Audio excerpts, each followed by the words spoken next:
हमारा देश भारत 74वां स्वतंत्रता दिवस मना रहा है और इस अवसर पर हमारे देश के प्रधानमंत्री नरेंद्र मोदी ने लाल किले पर तिरंगा फहराया। साथ ही अपने संबोधन में उन्होंने अरविंद घोष का नाम लिया, जिनको लोग अरविंदो घोष के नाम से भी जानते हैं। हमारे स्वातंत्र सेनानियों का, आजादी के वीरों का, नर बांकुरों का, वीर शहीदों का नमन करने का ये पर्व है।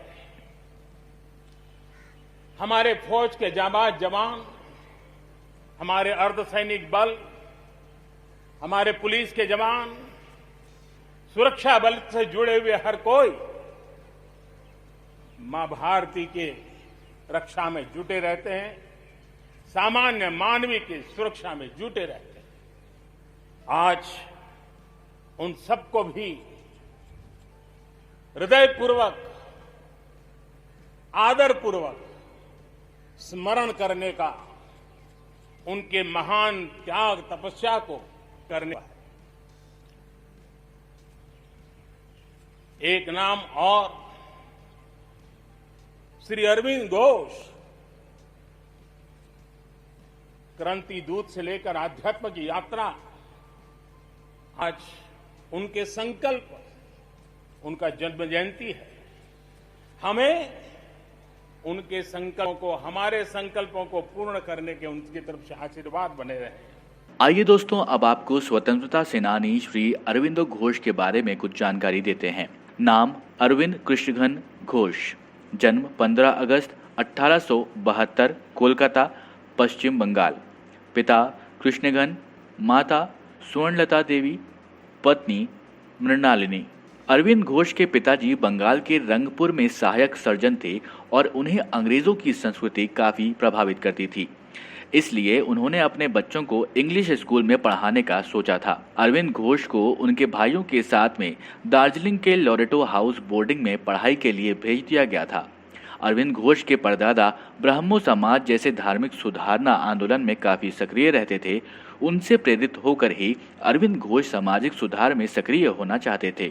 जब अरविंद घोष केवल 7 साल के थे तब उन्हें इंग्लैंड भेज दिया गया था और वहां पर वे करीब 14 साल तक रहे।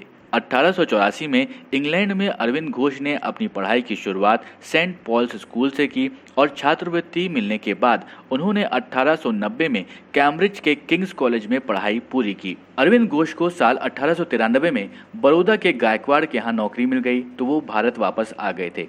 28 साल की उम्र में साल 1901 में अरविंद घोष ने भोपाल चंद्र बोस की बेटी मृणालिनी से विवाह किया था। दिसंबर 1918 में इन्फ्लुएंजा के संक्रमण से मृणालिनी की मृत्यु हो गई थी। बड़ौदा में 12 साल तक शिक्षक के रूप में उन्होंने काम किया। कुछ समय के लिए वो गायकवाड़ महाराज के सचिव भी थे। 1905 में वाइसराय लॉर्ड कर्जन ने बंगाल का विभाजन किया। ऐसे समय में अरविंद घोष जैसे क्रांतिकारी का चैन से बैठना नामुमकिन था। बंगाल का विभाजन होने के बाद सन 1906 में वो कोलकाता आ गए। साल 1906 में भारतीय राष्ट्रीय कांग्रेस के अधिवेशन में भी उन्होंने हिस्सा लिया था और दादा भाई नौरोजी इस अधिवेशन में अध्यक्ष थे। उन्होंने राष्ट्रीय आंदोलन के 4 मुख्य उद्देश्य स्वराज, स्वदेश, बहिष्कार और राष्ट्रीय शिक्षा की पूर्ति के लिए काम किया। 1907 में वंदे मातरम अखबार की शुरुआत की थी। अपनी पत्रिकाओं के माध्यम से अंग्रेजों का विरोध भी किया था। ब्रिटिश सरकार के खिलाफ मन में पनपे विद्रोही विचारों को अपनी पत्रिकाओं के माध्यम से उजागर किया और अपना नाम दिए बिना कई लेख प्रकाशित किए। अरविंद घोष जब ब्रिटिश सरकार के खिलाफ अपने विद्रोही विचारों से देशवासियों के अंदर स्वतंत्रता पाने की अलग जगा रहे थे, इसी बीच इतिहास में चर्चित अलीपुर बम षड्यंत्र कांड भी हुआ, जिसके चलते अंग्रेज अफसरों के द्वारा उन्हें गिरफ्तार कर लिया गया। जेल की सजा काटने के दौरान उनका मन सांस्कृतिक कामों से अलग अध्यात्म की ओर लगा। ध्यान और योग की तरफ उनकी रुचि बढ़ने लगी और जेल से रिहाई के बाद उन्होंने खुद को पूरी तरह ध्यान योग में समर्पित कर दिया और एक योगी बन गए। अरविंद घोष ने कविता, अध्यात्म और तत्वज्ञान में जो योगदान दिया उसके लिए उन्हें नोबेल का साहित्य पुरस्कार 1943 और नोबेल का शांति पुरस्कार 1950 के लिए नामित भी किया गया था। 5 दिसंबर साल 1950 को श्री अरविंद घोष की मृत्यु हो गई थी।